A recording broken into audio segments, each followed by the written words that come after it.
Ang kwento ni Tomby. Ang kwentong ito ay hango sa totoong buhay. Mula ito sa isa nating tagapakinig na itago na lang natin sa pangalang Iloy. Tungkol sa kapatid na si Mer. Taong 1979. Probinsya ng Cebu.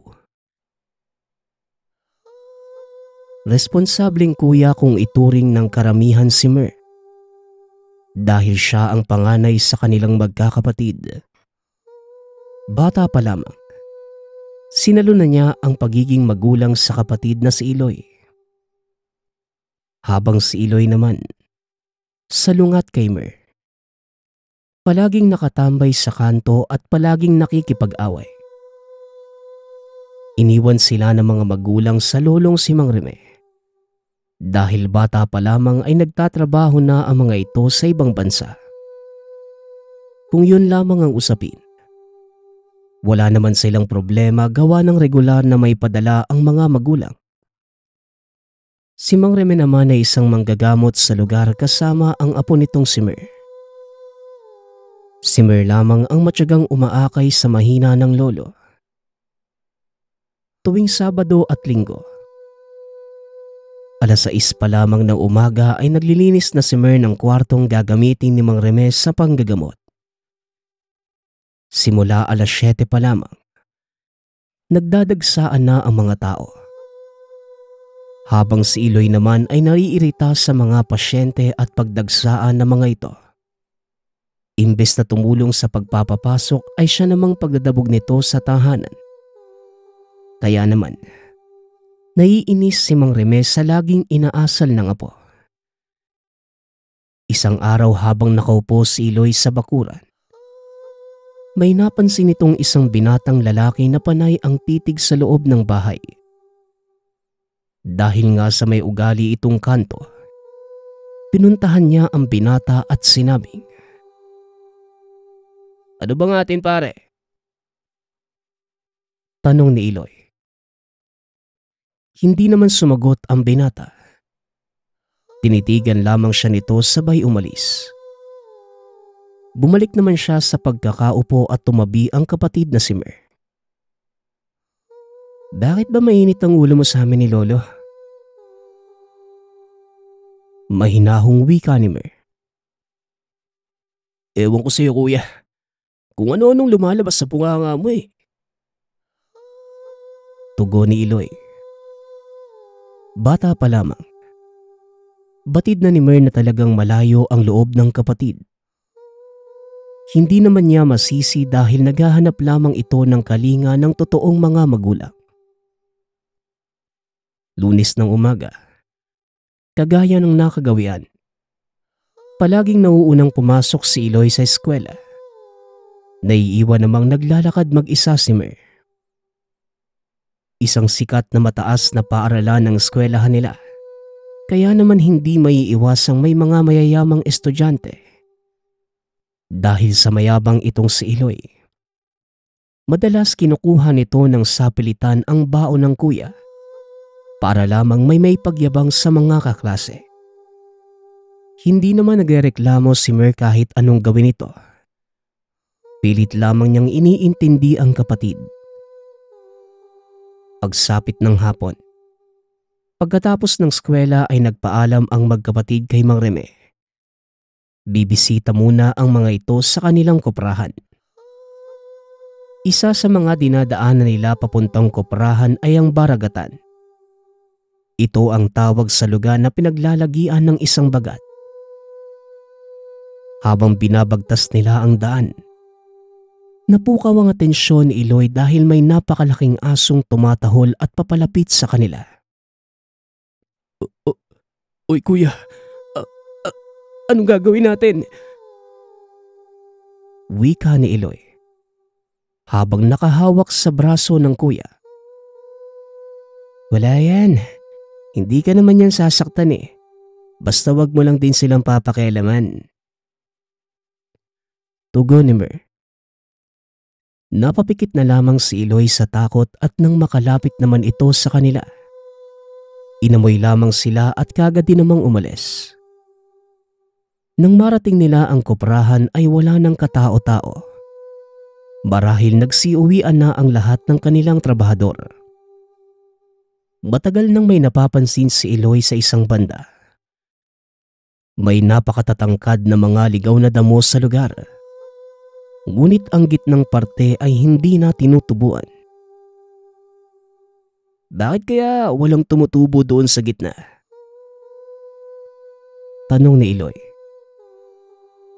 Ayun ba? Dinadaanan kasi yan ng mga dayong aswang na bumibisita dito sa atin. Tugon ni Mer. Isang oras lang ang tinagal ng dalawa sa koprahan. Dali-dali ng bumaba para hindi maabutan ng takip silim.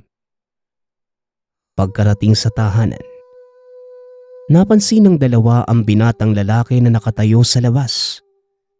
Nanlilisik ang mga mata habang nakatitig kay Mang Reme. Nataimtim na nagdarasal sa altar. Tanaw sa labas ng bahay ang altar na katabi ng entradang pinto. Nilapitan ito ni Mer at tinitigan.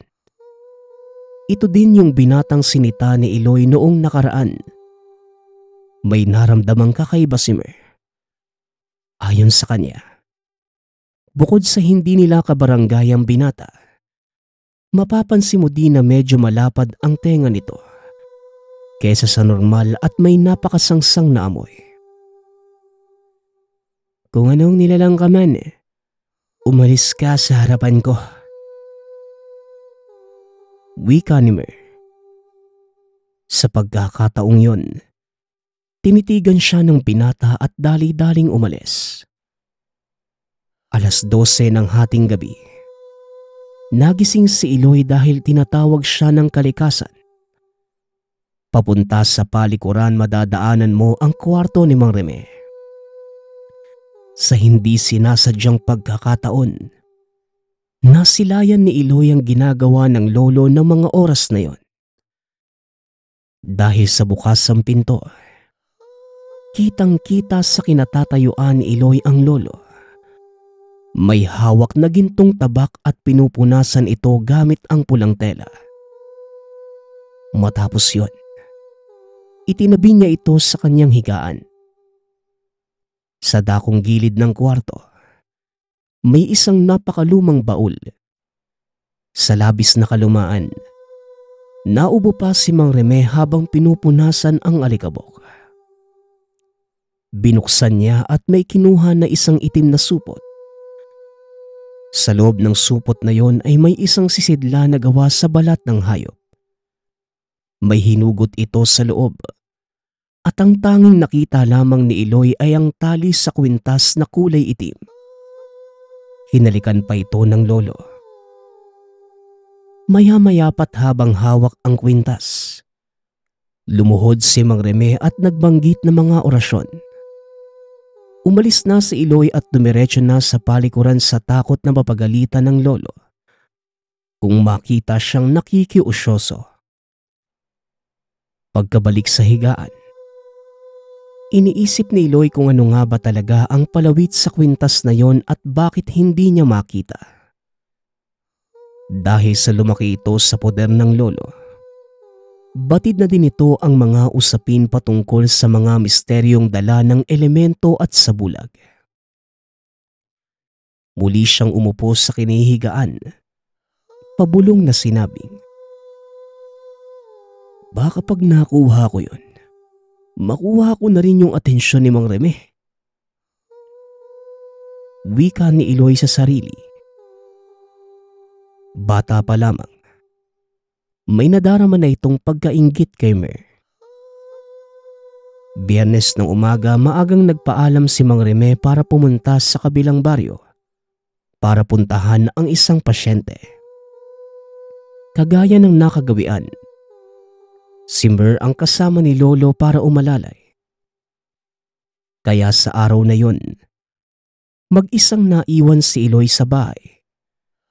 Dahil wala itong magawa, biglang pumasok sa isipan ng binata ang kwintas na nakita sa kwarto ng lolo. Kaagad niya itong pinuntahan at naghanap sa loob ng baul. Napangiti siya nang mahanap ang mismo nakitang sisidlan. Dali-dali niyang hinugot ang tali ng kwintas at hindi pa niya makita ang palawit. Muli niya itong binalik sa lagayan. Kaagad na binulsa. Ibinalik din niya sa dating pagkakaayos ang baul. Sa puntong yon, napakasaya ng pakiramdam ni Eloy. Sa pagtitiwalang yun na ang kasagutan sa ninanais na atensyon galing sa lolo maging sa ibang tao. Pumunta din siya sa koprahan para sana magtanong sa albularyong pumupunta doon ng ganong oras. Ngunit wala ito roon. 6:00 na ng gabi nang makauwi siya sa tahanan. Wala pa din naman ang maglolo ng mga oras na yon. Kaya minabuti niyang pumunta muli sa kwarto ni Mang Remes sa pagnanais na makakuha ng sagot. Wala naman siyang nahanap dahil sa kwartong yon. Tanging ang baul, ang gintong tabak sa ibabaw ng higaan at mga langis na panghilot lamang ang nakikita niya. Inilabas sa tinitigan ang kwintas sabay sabi, "Paano ba kasi gamitin tong bagay na to?" Ang hindi alam ni Eloy, pinagmamasdan na pala siya ni Mer. Kaya naman nasigawan siya nito. "Anong ginagawa mo? Bakit nasa iyo ang mutya ni Lolo?" Tanong ni Mer. Hindi na nakasagot pa si Eloy at ng mga oras na yon, napagtanto niyang nakikita ni Mer ang palawit ng kwintas at dahil doon, iniisip niya na para na naman ito sa kapatid. Kaya naman nagumpisang mandilim ang paningin niya. Tumakbo papalapit si Mer at kaagad na agaw ang kwintas. Dahil sa galit na naramdaman ni Eloy, kinuha niya ang gintong tabak na nasa higaan at kaagad itong binaon sa dibdib ng nakatalikod na kapatid. Bumulagta ito sa lupa at nang makitang dumadanak na ang dugo, kaagad namang kinuha ni Eloy ang kwintas at tumakbo papalabas. Nakasalubong niya si Mang Remes sa daan. Hindi na nagawa pang kausapin ito dahil sa karumalduman na ginawa. Nagpatuloy lamang si Eloy sa pagtakbo hanggang sa makarating sa koprahan. Sa sobrang pagod ay naupo siya sa ilalim ng niyog. Hindi pa man nag-iisang minuto doon, bumungad sa kanya ang binatang nakikita niya na palaging nakatitig sa tahanan. "Akin na yung hawak mo. Hindi yan para sa'yo." Wika ng binata. Dahil naghahalo-halo na ang emosyon ni Eloy, inihampas nito ang kwintas sa katawan ng puno. "Ito ba? Ito ba ang gusto mo?" Wika ni Eloy. Sabay dampot ng isang kawayang may patalim na nakasandal sa kinauupuan. Nang akma sanang itutusok ito sa kaharap na binata, nabigla siya sa nakita. Ayon sa paglalahad niya, ang binatang yon ay naging isang sigbin. Kaagad siyang sinuwag ng paulit-ulit hanggang sa bumulagta sa lupa. Nang makakuha ng pagkakataon ay naibaon niya sa binti nito ang patulis na kawayan. Ngunit ni hindi man lamang ito naapektuhan. Kaya pinagkakagat siya at naramdamang winawarak nito ang kanyang tiyan. Yun ang huling naging alaala niya sa mga nangyari. Dahil nang sumunod na pagmulat ay nasa kwarto na ito. Nakarinig siya ng pag-iyak galing kay Lolo Reme. Kaya dali-dali niya itong pinuntahan. Dito niya nakita ang katawan ni Mer. May telang puti na nakapulupot. Habang pumapatak ang mga luha ni Eloy, tumabi si Mang Reme at sinabing, "Hindi yan para sa'yo." Wika ni Mang Reme. Tumagal ng 1 linggo ang burol ni Mer at sa ika-4 na araw, naramdaman ni Eloy na nanlalambot ang kanyang katawan. 2 araw pa ang lumipas. Unti-unti nang nalumpo ang mga braso pati na rin ang binte. Hindi na din siya nakasama sa libing ng kapatid dahil walang aalalay sa kanya. Matapos yon, naging usap-usapan ang pagkalumpo ni Eloy sa baryo at palagi namang sinasabi ni Mang Reme na nagkasakit lamang sa buto ang apo. Sinubukan din namang gawa ng paraan ng lolo ang kalagayan ni Eloy.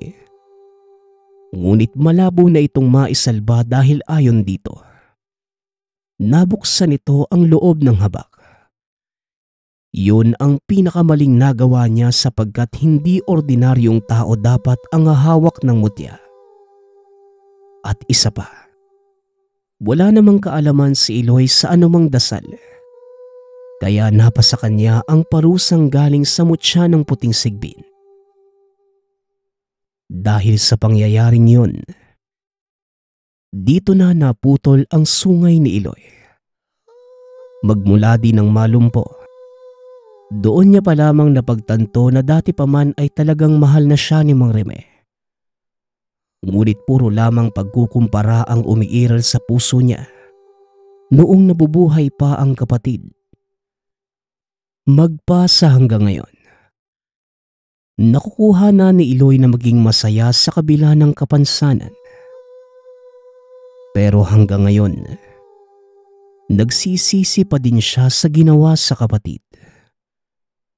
Kung hindi sana inggit ang umiral sa kanya, maaaring buhay pa sana ang kapatid na si Mer. Ang susunod nating kwento ay mula sa isa nating tagapakinig. Itago na lang natin sa pangalang Gimo. Taong 1970, probinsya ng Catanduanes. Nang mga panahong ito, kasalukuyang 9 na taong gulang pa lamang si Gimo. Naging nakisalayaw sa puder ng ina at lolo. Walang gustong hindi nasunod. Lahat ay posible kaya naman pakiramdam ng bata ay hawak niya ang mundo.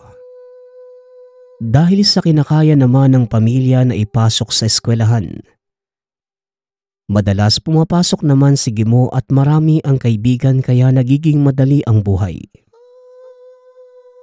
Ang lolo ni Gimo ay isang albularyo sa lugar. Habang ang ina naman ay merong baboyan na nagsisilbing hanap buhay ng pamilya. Masagana ito dahil madami ang baboy. Semanahan din kung bumili ang mga manininda sa palengke. At gawa ng medyo nakakaluwag-luwag. Madalas mas malaki ang baon ni Gimo kumpara sa ibang mga kaklase. Isang araw, may ipinakilala ang guro na bagong kaklase. Babae ito na nagngangalang Leia na halatang mahiyain. Pinaupo ito sa tabi ni Gimo. Ngunit hindi naman pinapansin gawa ng abala siya sa iba pang kaklase. Lumipas ang 1 linggo na hindi talaga umiimik ang bagong kaklase. Minsan ay kinakausap din ni Gimo. Ngunit tango at ngiti lamang ang tugon nito. Dahil sa may loko-lokong kaibigan si Gimo, hinamon siya na kapag napasama niya sa paglalaro si Leia, ibibigay nito ang bagong sapatos. Tinanggap naman ni Gimo dahil malaki ang tiwala sa sariling maisasama niya ang bagong kaklase. 3:00 ng hapon. Bago pa man makalabas sa bakod ng paaralan, hinawakan ni Gimo sa braso si Leia. Kinausap na makipaglaro kahit saglit lamang. Ngunit tumanggi ang bata dahil magagalit ang lola kung gagabihin. Narinig naman ito ng mga kalaro ni Gimo. Kaya naman nagtawanan ang mga ito gawa ng wala naman palang binatbat sa babae si Gimo. Dahil sa narinig, Mas lalo niyang hinigpitan ng pagkakahawak sa braso hanggang sa maluha yung babae. Naglakad na ang iba pang kalaro papunta sa gilid ng eskwelahan kung saan may mga nakatambak na buhangin. Nagunahan na silang maabot ang tuktok ng malamayong inipong buhangin. Sumunod naman ang dalawa hanggang sa makarating umiiyak pa din si Leia. Ngunit napakahina ng boses gawa ng binantaan siya ni Gimo. Kung hindi ito susunod, itutulak niya mamaya pag uwi sa imburnal. Nagumpisa nang maglaro ang mga bata. Habang si Leia naman, sumusunod lamang sa anumang utos ni Gimo. Ilang babataas ang ginawa nila sa buhanginan. Maayos at masaya namang naglaro ang lahat. Walang ano-ano eh. Nang nasa tuktok na si Leia ay bigla siyang tinulak ni Gimo ng napakalakas. Kaya nagpagulong-gulong ito pababa. Lahat ay natigilan sa paglalaro at nang makarating sa paanan ng buhangin. Hindi na umiimik pa ang batang babae. Hindi makagalaw sa kinatatayuan si Gimo ng mga sandaling yun dahil sa sobrang kaba. Habang ang ibang kalaro naman ay nagsipagtakbuhan na at maya-maya pa. Bumangon na si Leia na may kaunting galos sa muka at braso. Ngunit nakakaya namang tumayo. Bago pa man umalis, nagwika itong magsusumbong siya sa kanyang lola. Dahil sa medyo naginhawaan na si Gimo, tumawa na lamang ito ng malakas matapos magsalita ng batang babae. Hindi na pinansin pa at diretsyong naglakad si Leia papauwi. Nagpatuloy naman sa paglalaro ang grupo ni Gimo. Dito na ito nagyabang na napagtagumpayan niya ang hamon ng kaibigan. Hindi nagtagal ay umuwi na rin ang mga ito. Pagkarating ni Gimo, sumabay na ito sa pagmimerienda ng ina at lolo. Kung ano-ano na lamang ang napag-usapan nila at maya-maya pa. Biglang nakaramdam ng sakit ng tiyan ng bata. Kaya naman sinamahan na ito ng ina sa palikuran. Magdamag na nagpabalik-balik si Gimo sa palikuran. Kaya naman pinainom na ito ng ina ng herbal na gamot. At baka kung ano-ano lamang ang nakain sa eskwela. Kinabukasan, alas 6 ng umaga. Nagpaalam muna ang lolo na pupunta sa kabilang baryo dahil sasama ito sa iba pang albularyo para tugisin ang aswang sa lugar. 1 oras lang ang nakalipas magmula nang umalis ang lolo. Pumunta naman sa tahanan nila Gimo ang magulang ng isa pang kalaro para ibalita na inaapoy ng lagnatang anak. Kaya hindi muna makakapasok. Sinabihan naman ito ng ina ni Gimo na hindi rin makakapasok ang anak. Gawa ng tulog pa dahil sa magdamag na pananakit ng tiyan. Umuwi namang kagad ang ina ng kaklase. Kumaripas ng takbo si Gimo dahil muli siyang nakaramdam ng pananakit ng tiyan. Sinundan ito ng ina at nakitang may nilalabas na mga itim na bagay na tila bato dahil sa bigat ng bawat hulog.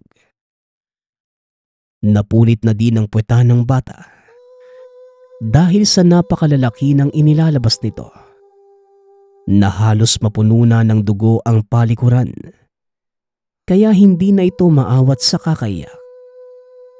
Nang maramdamang tapos na, dahan-dahan siyang inalalaya ng ina. Napagtanturi na hindi na normal ang nararamdaman ng anak. Kaya nag-antay na ang dalawa sa lolo para ipagamot si Gimo. Dahil sa pagtugis ng matanda sa kabilang baryo, inumaga na ito ng uwi. Pagkarating ay diretsyong hinawakan ang tiyan ng bata. Wala pa mang sinasabi si Gimo. Ngunit sinabi na ng lolo na hukluban ang nagpataw ng sakit. Sa dami ng nakasabit sa leeg na iba't ibang anting-anting, May hinawakan lamang itong isa at nagumpisa ng magdasal. Halos 1 oras sa sinagawa ng lolo ang ritual. At nang matapos ay pinagpahinga na muna ang bata. Pinahiga ito ng ina sa kwarto at buong araw nakatulog. 7:00 na ng gabi nang magising ang bata. Tinanong ng ina kung maayos na ba ang pakiramdam. Napatango naman si Gimo. Nag-aya na ang lolo na kumain at naghapunan na ang pamilya. Apo, bukas pupunta tayo sa tahanan na may gawa sa'yo niyan. Isa yung hukluban. Sigurado ko na iisa lang ang nilalang na yan dito sa atin. Dati pa sila na may merwisyo sa lugar. Sa pagkakaalam ko nga, natugis na yon ng 1 beses ng may dayuhang albularyo ang nakipaglaban doon. Pero mukhang bumabalik na naman. Habang bata ka pa, gusto kong mamulat na ang kaisipan mo sa mga ganitong bagay. Pero apo, hindi mo pa sa akin na ibabahagi kung ano ba talaga ang buong pangyayari. Wika ng lolo. Nakaramdam ng takot si Gimo dahil sa tanong na matanda. Ibang-iba ang binahagi nito. Binaliktad ang sitwasyon na ang batang babaeng kaklase ang tumulak sa kanya. Hindi niya nagawang ilahad ang buong katotohanan dahil baka sa kanya magalit ang lolo. Ngunit kahit magsinungaling, alam na ng matanda ang buong katotohanan. Sinusubok lamang ang katapatan ng apo kaya ito nagtanong. Bagamat alam na kasalanan ng apo, minabuti pa din ng matanda na tugisin ang hukluban dahil sa madami na itong naperwisyo noon pa man. Kinaumagahan, maagang umalis ang maglolo.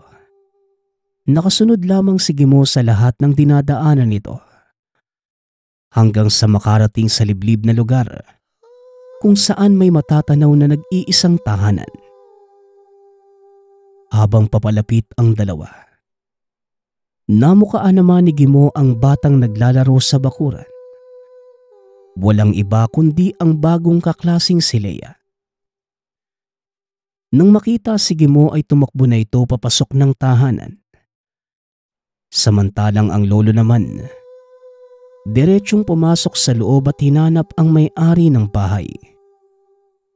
Sumunod lamang si Gimo at nang matagpuan ng matandang babae, inabot siya ng kilabot dahil sa sobrang tanda na ng itsura. Nakukuba na rin ang likod. Nababalot ang buong katawan ng itim na tela habang nakaupo sa nakapalibot na kandila. Grabe ang kabang nararamdaman ng bata na mga sandaling yun dahil sobrang nakakatakot yung kwarto. Lumapit na din ang lolo sa matandang babae. Hindi ito lumagpas sa kandila at kagad na sinimula ng usal. Napabangon na ang matandang babae. Itinaas ang kamay. Pagkatapos ay natumba sa lupa ang lolo ni Gimo. Ngunit hindi ito nagpatalo. Nagpatuloy lamang sa pagdarasal hanggang sa biglang tumilapon ang matandang babae. Tumakbo papalapit sa hukluban ang batang si Leia. Inabisuhan ito ng lolo ni Gimo na tumabi ngunit hindi ito nakinig. Pinagpatuloy ng lolo ang pagdarasal hanggang sa makayanan ng tumayo. Nilapitan ng hukluban at tinapat ang isang anting-anting dahilan para tuluyang manghina. Maya-maya pa, napaungol ito ng napakahina at hindi kalaunan. Nawala na din ang boses kasabay ng pagpikit ng dalawang mata. Bigla na ring nawala ng malay ang katabing bata. Tumalikod na ang lolo ni Gimo at diretsyong naglakad papalabas. Sumunod na din dito ang bata, kahit gulong-gulo pa ang isipan sa mga nangyayari. Habang naglalakad pa uwi, napatanong si Gimo kung patay na ba ang dalawa. Hindi pa patay yung bata. nawalan lamang ng malay. Pero ang lola nitong hukluban, wala na siyang buhay. Wika ni Lolo Gimo. Dahil dito napagtanto ni Gimo na isang ang dalubhasang manggagamot ang lolo. Pagkauwi ng tahanan, sumalubong ang tila takot na ina.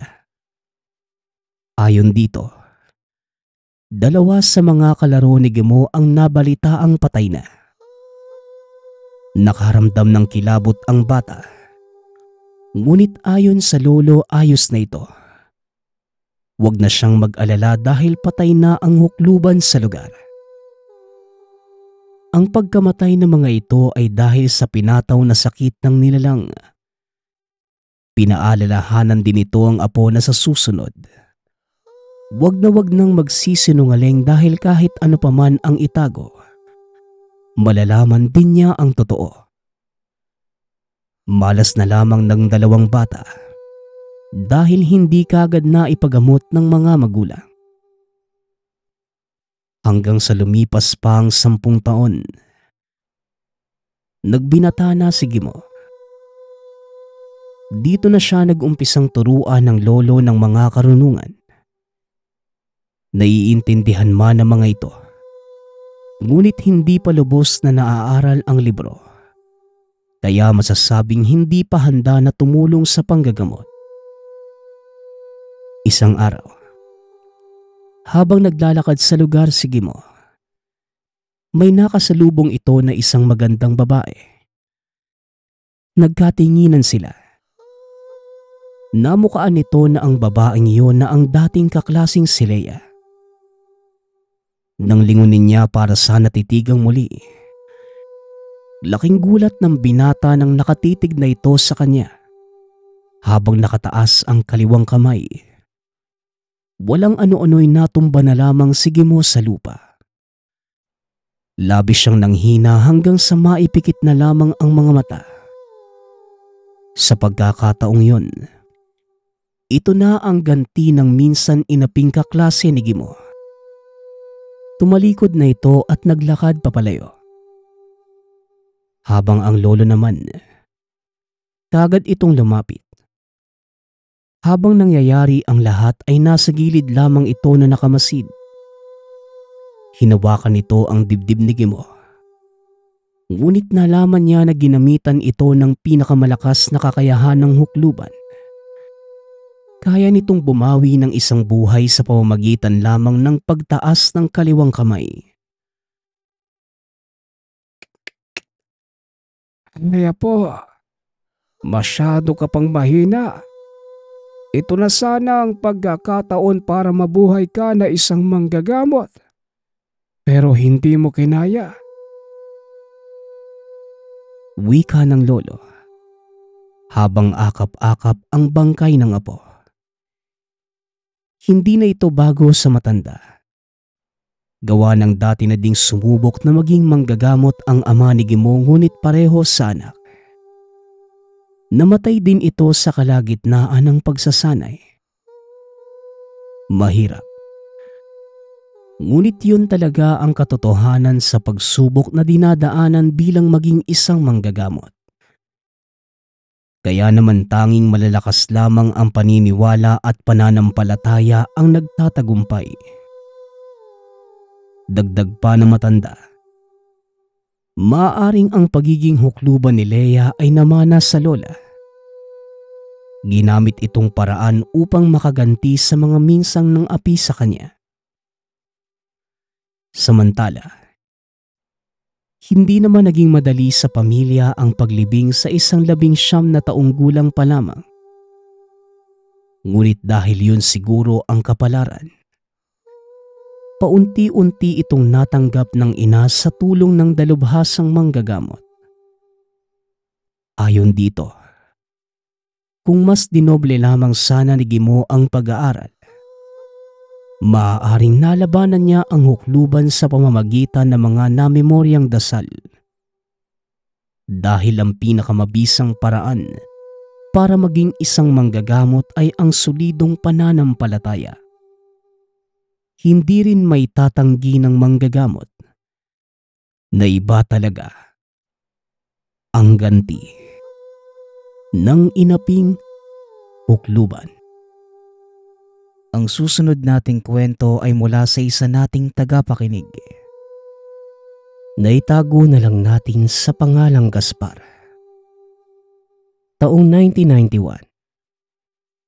Probinsya ng Masbate.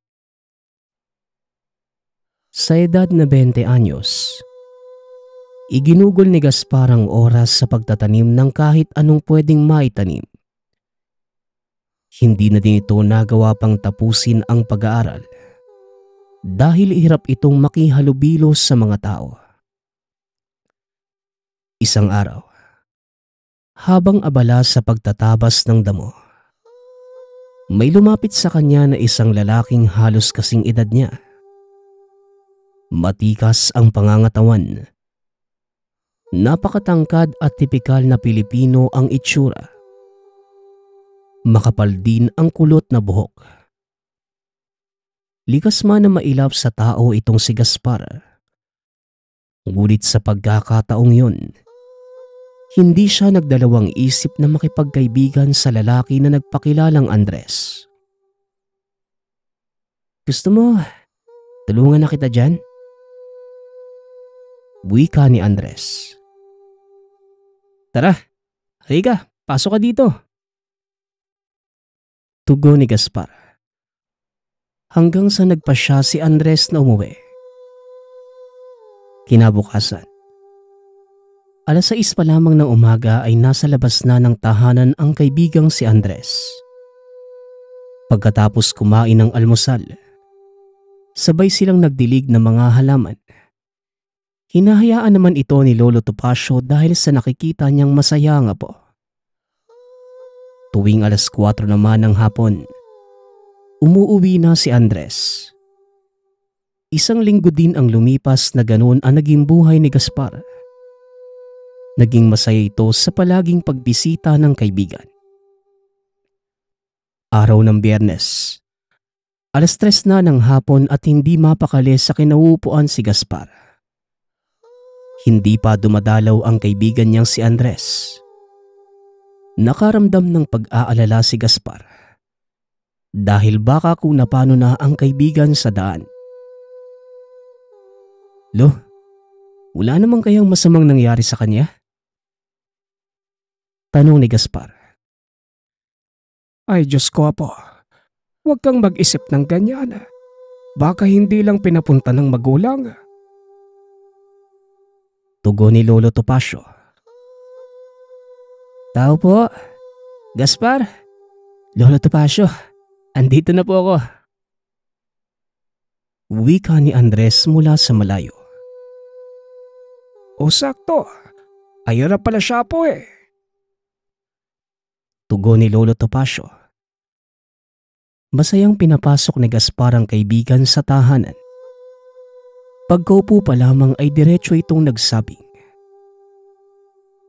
Lolo Topacio, ipapaalam ko lang po sana sa inyo si Gaspar. May kaunting salo-salo po kasi ngayong hapunan sa bahay namin eh." Wika ni Andres. Pumayag naman si Lolo Topacio sa kadahilan ng malaki ang tiwala nito sa binatang si Andres. Hanggang sa nagsimula na silang bagtasin ang daan papunta sa tahanan ng kaibigan.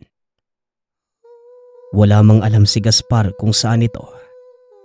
Ngunit lubos naman ang kanyang pagtitiwala sa kaibigan. Halos 2 oras na silang naglalakad. Nadaanan na din nila ang 3 malalapad na ilog kaya naman napatanong na ang binata. "Teka, malayo pa ba tayo?" Tanong ni Gaspar. "Natatanaw mo ba yung matarik na bundok na yon? Doon na mismo ang bahay namin." Tugon ni Andres. Nang makarating sila sa paanan ng bundok, nakaramdam si Gaspar ng kakaiba sa paligid. Nakarinig din siya ng kakaibang tunog at sinabing hindi ito galing sa ordinaryong hayop. Nang marating ang tahanan ng kaibigan, nagtataka ito kung bakit wala namang tao sa paligid. Ilang minuto pa ay pinapasok na siya ng kaibigan. Hindi malaman ni Gaspar ang gagawin ng mga sandaling yun dahil sa mga nasaksihan. Pinaghalong laman ng tao ang nasa loob ng isang kawa. Diyos ko, karne ng tao mga ito ah. Wika ni Gaspar sa sarili. Umupo sa harap ng kawa si Andres at nakangiting niyaya si Gaspar. Tara na pare, maupo ka muna dito. Wika ni Andres. Dahil sa labis na takot ni Gaspar, sinubukan pa niyang tumakbo papalayo. Ngunit muling nagwika ang kaibigan ng, "Kaibigan mo ko, Gaspar. Kung nakakaramdam ka man ng takot, magtiwala ka lang sa akin. Walang mangyayari sa iyong masama." Wika ni Andres. Napatigil sa pagtakbo si Gaspar. Sa puntong yon, pumasok sa isipan ang lahat ng pinagsamahan nila sa maikling panahon. Dahil sa nakumbinsi siya ni Andres na bumalik, naupo na rin ito sa harap ng kawa. Pinagmasdan ang kaibigan na sarap sa pagkain ng karne ng tao. Matapos yon, nag-usap sila na tila walang nangyari. Ayon kay Gaspar, sinabi ng kaibigan na hindi naman ito pumapatay ng tao. Bagkus kumukuha lamang siya ng mga bangkay na bagong libing. Kahit sobrang kinikilabutan sa sinabi ng kaibigan, patuloy pa rin siyang nagtiwala at nakinig. Dagdag pa nito, magtiwala lang si Gaspar sa kaibigan dahil hindi niya ito sasaktan kahit anong mangyari. Medyo kumalma ang pakiramdam ni Gaspar sa sinabi ng kaibigan. Maya-maya ay nagpaalam na ito. Hindi na siya nagawang ihatid ni Andres dahil ayon dito, pinipigilan niya ang sarili na lumabas sa gabi maliban na lamang kung talagang nagugutom na ito. Ligtas namang nakauwi si Gaspar. Pagkarating ng tahanan, kaagad siyang nahiga at nagpasya na hindi na muna magkwento sa lolo. Dahil gulong-gulo pa ang isipan niya ng mga sandaling yun. Kinaumagahan, sa parehong oras, dumating na naman ang kaibigan at muli itong pinaalam sa lolo. Magmula ng araw na yun, palagi nang sumasama si Gaspar sa bahay ni Andres at naging normal pa rin sa kanya ang lahat ng ginagawa nito. Minsan nga'y nagdadala ito sa tahanan ng isang bangkay. Nakikita mismo ni Gaspar kung paano ito unti-unting inuubos ng kaibigan. Hindi mawari ng binata kung bakit gano'n na lamang ang pagkalapit niya sa kaibigan. Kahit batid niya na isa itong aswang. Isang araw, 4:00 pa lamang ng umaga, umalis na ang magkaibigan. Medyo nakaramdam ng kaunting pag-aalinlangan si Gaspar sapagkat bukod sa maaga silang umalis, hindi sila pumunta sa tahanan ni Andres. Bagkus, dinala siya nito sa isang napakalawak na taniman ng mais. Dahil sa unang beses niyang pumunta doon, napatanong na si Gaspar. "Ano bang gagawin natin dito, Andres?" Tanong ng binata. "Teka lang kaibigan, maya-maya malalaman mo." Tugon ni Andres. Hindi na nagtanong pa ang nag-aalalang si Gaspar. Sa maghapong yun, wala naman silang kakaibang ginawa. Hanggang sa sumapit ang 6:00 ng gabi. Nakiusap si Andres kay Gaspar na wag na munang umuwi sa araw na yun. Pumayag naman ito sapagkat minsanan lang naman. 12 ng gabi. Habang nakaupo si Gaspar sa isang natumbang kahoy sa gilid ng taniman, nakita niyang biglang tumakbo ng napakabilis si Andres, papunta sa gitnang parte ng mga tanim na mais. Bilog na bilog ang buwan ng mga sandaling yun, kaya kitang-kita ng dalawang mata niya ang mga susunod na pangyayari. Sa kinatatayuan nito, sumigaw ito ng napakalakas na hindi naman naintindihan ni Gaspar. Pagkatapos, bigla itong nanghina at bumulagta sa lupa. Dahil sa sobrang pag-aalala, kagad siyang tumakbo papunta dito. Laking gulat ni Gaspar nang pagtitig niya sa kaibigan. Nag-iba na ang itsura nito. Naging isang matandang lalaki na kulubot ang muka. Tinitigan niya lang ulit ito hanggang sa magising. Napansin niyang nangihina ito ng sobra at kasabay nun, bigla itong nagsabing, Hindi ba? Naging ligtas naman ang buhay mo kasama ako. Wika ni Andres. Napatango naman dito si Gaspar. Kung ganon, tanggapin mo sana ang maging bahagi ng lahi ko. Muling wika nito. Walang naisagot si Gaspar sa sinabi ng kaibigan. Bumuka na ang bibig na matanda. Sa hindi maipaliwanag na dahilan, kusang bumuka din ang bibig ni Gaspar. Sa pagkakataong yun, may iniluwa ang matandang si Andres na isang perlas na kulay itim. Diretso itong pumasok sa bibig ni Gaspar. Naramdaman ng binata ang labis na panghihina hanggang sa pumikit na lamang ang mga mata. Ikaw pala ang kaibigan ng aking anak. Tinig ng isang alay na nagpagising sa kanya. Tinignan niya ito ng maigi. Wala namang kakaiba sa aling yun. Hindi naman siya mukhang aswang dahil maamo ang itsura. Inalayan siya ng ale habang naglalakad.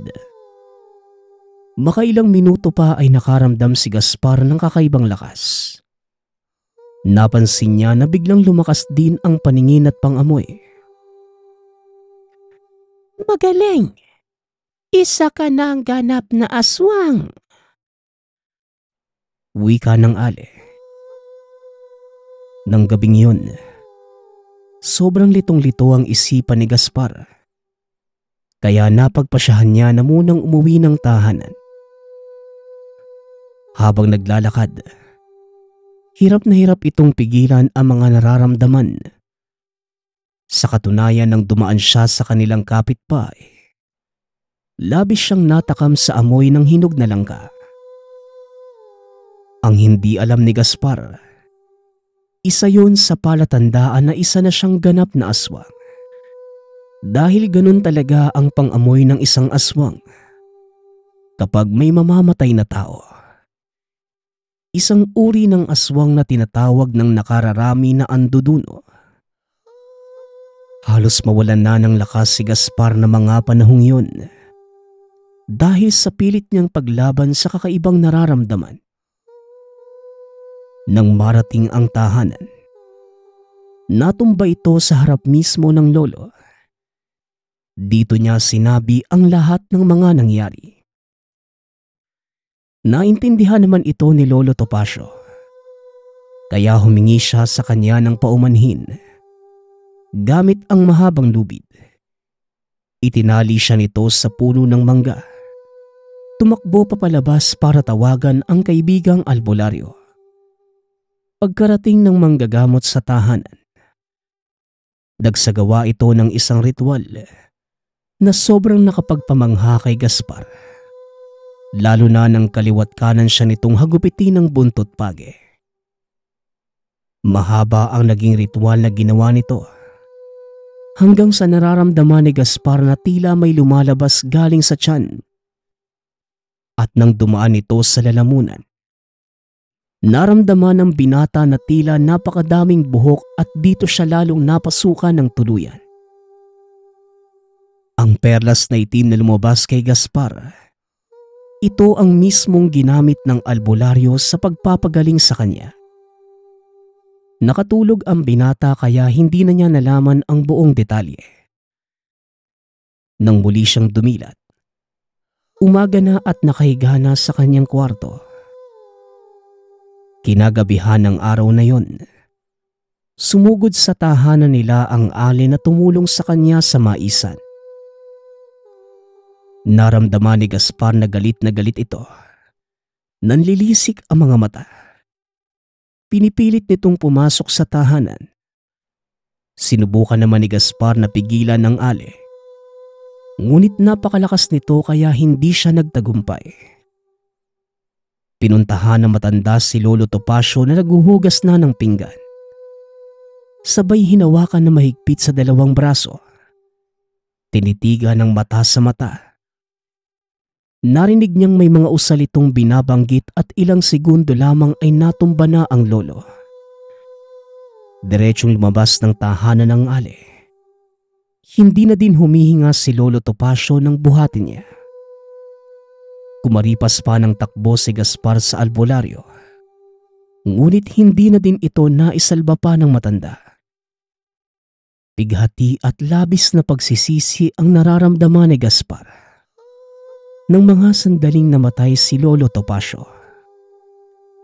Kinagabihan, matapos ang libing ay muling nagpakita sa panaginip ang ale. May sinabi pa ito na hindi niya naintindihan sapagkat ibang lengguwahe ang ginamit. At ang panaginip na yon, ito ang huling naging alaala niya sa lahat ng kababalaghan na nangyari ng taong yon. Magpasa hanggang ngayon, minsan ay iniisip pa din niya kung ano ang tunay na katauhan ng ale at kung buhay pa ba ito. Dahil sa lahat ng nangyari, walang ibang ninanais si Gaspar kundi malaman ang totoong rason sa pagpatay sa pinakamamahal na lolo. Ang huli nating kwento ay mula sa isa nating tagapakinig na itago na lang natin sa pangalang Serbo. Taong 1988, probinsya ng Camarines Norte. Bata pa lamang, nasanay na si Serbo sa mga away kanto. Nakatira sila sa isang baryo kung saan marami ang naninirahan, kaya dikit-dikit ang mga tahanan. Ang kadalasang away sa lugar ay dahil sa nangangamoy na palikuran. Iisang pader na lamang ang ginagamit ng dalawang magkatabing tahanan. Kaya naman madali mong malalaman kung ang kapitbahay mo ay nagluluto o gumagamit ng palikuran. Ang tahanan ni Serbo ay nasa dulong parte na ng baryo. Sa katunayan, malapit na sila sa ilog. Halos 10 metro lamang ang pagitan ng nag-iisang tahanan sa mismong tabi na ng ilog. Minsan nang nakaaway ng ina ang matandang nakatira sa dulo dahil sa umaalingasaw na palikuran nito. Hindi naman pala away ang pamilya. Ngunit dahil sa gabi-gabing nakakasulasok na napakabahong amoy, minabuti ng mag-anak na abisuhan ito. Ngunit nagulat ang ina dahil sa palaban ang matanda kaya lumaki ang pagtatalo. Magmula nang magkasagutan ang dalawa, hindi din naman umulit pa ang ina. Ang tahanan nila Serbo ay may 5 nakatira. Ang panganay na lalaking kapatid, siya na ang sumunod. Ang bunsong babaeng 3 taong gulang. At ang ina at ama. Dahil sa 4 silang binubuhay ng tatay, nagpasya si Serbo na subukang maghanap buhay sa Maynila para makatulong sa pinansyal nilang pangangailangan. Hindi naman ito pinigilan ng mga magulang Gawa ng nasa tamang edad na para magtrabaho at kinakailangan din talaga ng tulong. Bago pa man umalis ng tahanan, nagbilin ito sa ina. "O Nay, huwag ka munang makikipag-away sa mga kapitbahay ha. Pagbalik ko na lang." Pabirong wika ni Serbo. Labag man sa kalooban ngunit minabuti na lamang na umalis dahil sa hindi na talaga kinakaya ng ama ang obligasyon. Nang makarating sa Maynila, sa awa ng Diyos ay nakakuha namang kagad ito ng trabaho bilang isang kusinero sa isang sikat na kainan. Dito naging maganda ang trabaho ni Serbo. Bukod sa malaki ang pasahod, binibigyang halaga din siya ng amo kaya tumagal siya dito ng 13 taon. Hindi na siya nakapagpadala pa ng sulat sa mga magulang, gawa ng sobrang abala sa trabaho. Isang araw nagpa siya itong lumiban na muna ng 1 buwan para makapagbakasyon sa lugar. Dahil sa napakatagal ng panahon na hindi niya nakikita ang mga magulang. Pinayagan naman ito ng amo. Kaya labis ang pananabik ni Serbo na makauwi sa lugar. Namili pa ito ng mga pasalubong na ipapamigay sa mga kapatid. Habang nasa biyahe, hindi na niya nagawa pang makatulog dahil naghahalong kaba at saya sa puso ng binata. Nang makarating ng tahanan, naabutan niya ang ama na nagsisibak ng kahoy. Nagmano ito at abot tenga naman ang ngiti ng ama. Tinawag na rin ng mga kapatid at masaya naman siyang sinalubong. Halos hindi niya na makilala ang bunsong kapatid dahil napakatangkad na nito. Matapos mayakap, napatanong naman si Serbo kung nasa ang ina. "Nasa kabilang baryo ang nanay mo, sa puter ng isang albularyo. 1 buwan na ang nakalilipas magmula na magpasya kaming doon na muna siya manirahan. Nagkasakit Naparalisa ang buong katawan at ang tanging kaya na lamang gawin, huminga. Hindi namin mawari anak kung papaano at saan yun nakuha ng nanay mo. Ayon naman sa manggagamot galing daw sa isang nilalang. Pero maging siya, hindi din mahanap dahil malakas daw ang proteksyon ng nilalang na yon laban sa mga albularyo. Hindi namin alam kung hanggang kailan mananatili ang nanay mo sa poder niya. Pero mas mainam na rin yon nang nababantayan siya ng isang tao na may alam sa ganitong mga bagay." Tugon ng ama. Dahil sa narinig ay kagad hiniling ni Serbo na samahan siya ng panganay na kapatid sa tahanan ng albularyo. Pinayagan naman ito ng ama. Pinaiwan sa tahanan ang bunsong kapatid. Sa paglalakad ng dalawa, may naibahagi sa kanya ang kapatid. "Alam mo ba, Serbo? 5 taon na ang nakalilipas mula na maging usap-usapan sa lugar ang tungkol sa nag-iisa nating kapitbahay na nasa tabi ng ilog. Ayon sa iba, aswang daw yun Pero wala namang nakakapagpatunay at nagtatangkang kalabanin kaya ayun. Nandun pa nga din nakatira malapit sa atin. Alam mo ba na sa 13 taong pagkawala mo, mukhang hindi na siya tumanda. Pagkabalik natin ng bahay, silipin natin siya, no?" Wika ng kapatid. Hindi naman ito pinansin pa ni Serbo dahil hindi na din siya mapakali sa kung anumang sinapit ng ina. Pagkarating sa tahanan ng albularyo, naabutan niya ang matanda na nagdarasal sa harapan ng altar na nakaposisyon lamang sa pasukang pinto ng tahanan. Inantay ito na magkapatid hanggang sa matapos sa ginagawa. Nang makapasok, kagad na tinanong ni Serbo kung nasaan ang ina. Itinuro naman ito ang kwartong kinahihigaan. Pagkapasok ng binata, bumungad sa kanya ang halos butot balat ng ina. Kagaya ng sabi ng ama, wala na talaga itong lakas at tanging paghinga na lamang ang kaya. Dahil sa sitwasyon, durog na durog ang puso ni Serbo at naiyak na lamang habang kayakap ang ina. Wala mang emosyong naipapakita. Ngunit tumutulo ang luha nito habang nakayakap ang anak. Maya-maya pa, pumasok na ang albularyo na may dalang langis sa bote. Nagpasintabi kay Serbo dahil kailangan itong inumin ng ina. Tumulong ang binata na iangat ang likod ng nanay. Dito dahan-dahang binuka ng albularyo ang bibig. Pinapainom ang dalang langis. Matapos ay may usal din itong binanggit. Natulala na lamang si Serbo dahil ang inang nakikipagsagutan pa dati. Hindi na magawang kusang maibuka ang bibig. Hindi ko maintindihan kung bakit pilit na tinatago ng nanay mo ang pagiging isang mangkukulam. Dating matalik kong kaibigan ng lola nyo. Isa ring mangkukulam pero hindi ko tinuring na kalaban dahil hindi naman siya salot sa lipunan. Tagagawa lamang nitong mangkulam kung lubos na kinakailangan. Lalo na kung may naaagrabyadong tao. Marahil naman na lang din ito ng iyong ina sa yumaon yung lola. Pero bago pa man tuluyang hindi makapagsalita ang nanay nyo, nakapag-usap pa kami at ayon sa kanya. Isang beses ay meron siyang nakasagutan.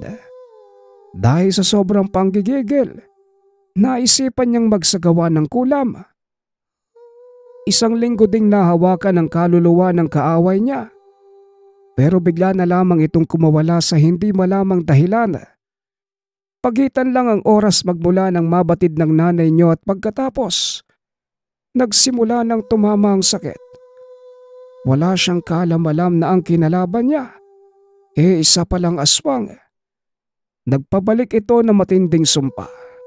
Kaya naman pagkalas nito sa kulam, agarang umepekto ang sumpa sa inyong ina. Pagsasalaysay ng albularyo. Dahil sa mga narinig ni Serbo, wala na itong ibang gustong gawin kundi mahanap ang sino mang nakaaway ng ina. Nagsawalang kibo muna ito hanggang sa lumabas na muna ang albularyo at paglipas ng isang oras. Nagpaalam na muna si Serbo sa ina at sa albularyo dahil sa hindi na ito mapakali.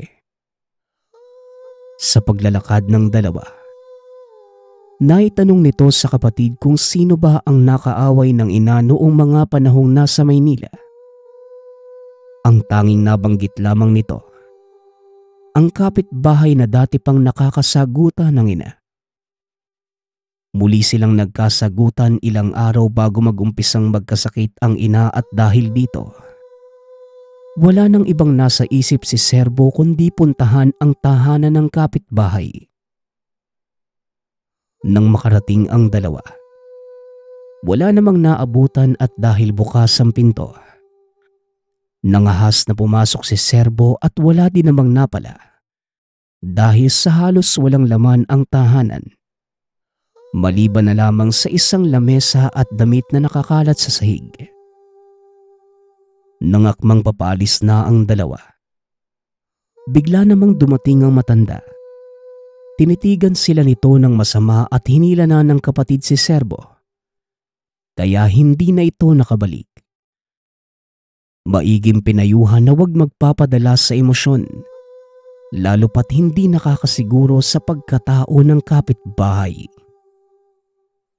Pagkauwi ng dalawa, inilahad ni Serbo sa ama ang mga nalaman galing sa albularyo. Halatang nabigla ito sa nalaman kaya sinabing, "Simula ngayon, kinakailangan na nating manmanan ang kinikilos na matandang yon. Kinakailangan na nating makasigurado bago tayo lumaban. Lintik lang talaga ang walang ganti." Wika ng ama. Sa loob ng isang linggo, oras-oras na inoobserbahan ng pamilya ang ginagalaw na matanda. Habang ang bunsong kapatid naman, Naiiwan lamang sa tahanan dahil delikado ang sinasagawa at hindi nagtagal. Nalaman din ng tatlo ang totoong pagkatao ng matanda.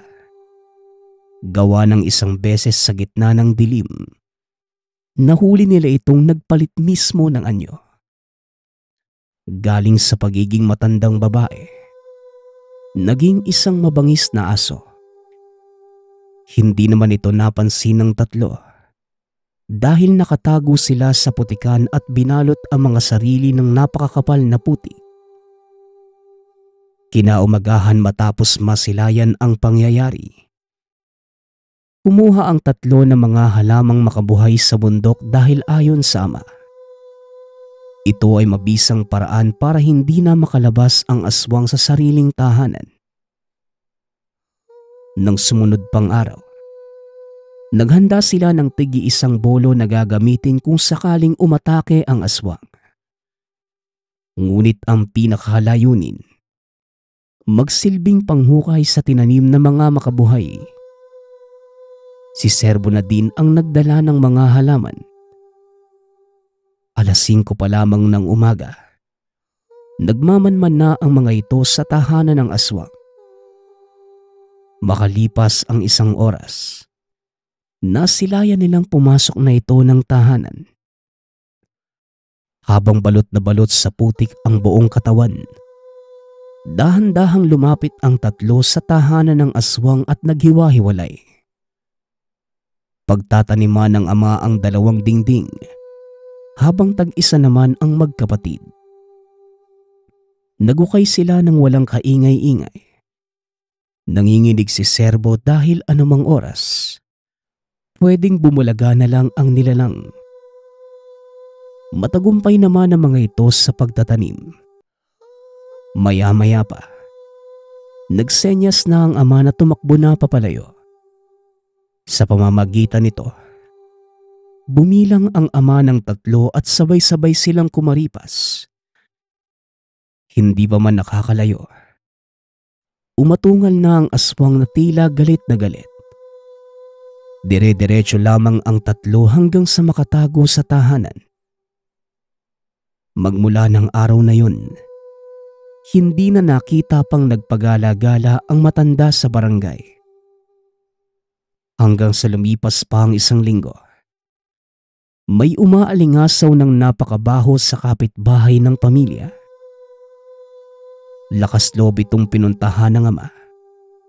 Naabutan ng katawan ng matanda na wala ng buhay. Butas-butas pa. May mga kapitbahay na din ang nakiusyoso kaya kumalat ang balita sa barangay. May isa ring nagboluntaryo na siya na ang maglilibing sa bangkay kaya pinaubayan na ito ng ama ni Serbo. Matapos na mailabas ang bangkay sa tahanan, ang ama na ni Serbo ang nagsara ng tahanan ng matanda. Namatay ang aswang dahil sa hindi na ito nakalabas pa ng tahanan. Pangunahing pangontra sa mga ganong nilalang ang halamang makabuhay, kaya nawalan ito ng paraan para makahanap ng pagkain. Lingid sa kalaman ng tatlo, habang abala sila sa pag-aabang sa aswang, namarkahan naman ito ang bunsong kapatid noong araw na nagsagawa ng pagtatanim. Bandang 5:00 ng umaga, habang ang tatlo ay nasa tahanan ng aswang, hindi nila alam na nasa tahanan nila ang aswang at tuluyang kinuha ang kaluluwa ng kapatid. Eepekto lamang ang pagiging bagong aswang pagtuluyan ng nawala ang bangkay na matanda. Kaya naman nang makauwi ang tatlo sa tahanan, napansin nilang balisa ang kapatid. Palaging nakatitig sa kawalan at hindi na rin makausap ng matino. Lumipas pa ang ilang araw. Hindi na maawat ng tatlo ang pagpunta nito sa gubat at halos araw-araw na rin pumupunta doon habang abala ang tatlo sa pagtatrabaho. Humingi na sila ng tulong sa albularyo na gumagamot sa ina. Sinubukan namang dakpin at gamutin ng kapatid. Ngunit natatalo ang albularyo dahil may sa kaliwa ang nakuha nitong kapangyarihan. Hanggang sa lumipas pa ang 1 taon, nakauwi na din sa wakas ang ina sa tahanan. Hindi na nakabalik sa normal na pangangatawan. Ngunit pasalamat na din ng pamilya dahil buhay pa at nakakapaglakad na din ito kahit paika-ika. Samantala, naging kapalit naman ito ang bunsong kapatid na tuluyan ng naglaho at ayon sa ama. Paminsan-minsan niya itong nakikita sa likod ng tahanan. Ngunit panandalian lang, diretsyong umaalis pag may nararamdamang papalapit. Matagal na panahon na mula nang maranasan ito ng pamilya. Masakit ang tuluyang pagkawala ng bunsong kapatid. Ngunit patuloy na namuhay ang pamilya. Ipinagpasa Diyos na lamang ang kapakanan nito. Samantala, naiwang alaala naman sa pamilya ang mga buhay pang halaman ng makabuhay ng perwisyong aswang. Pasalamat na lang na maayos na ang kalagayan ng ina. Ngunit patuloy pa ring tumatatak sa isipan ni Serbo na isa ito, paralisadong mangkukulam. Nagpapasalamat nga pala ako sa nagpadala ng ating kwento.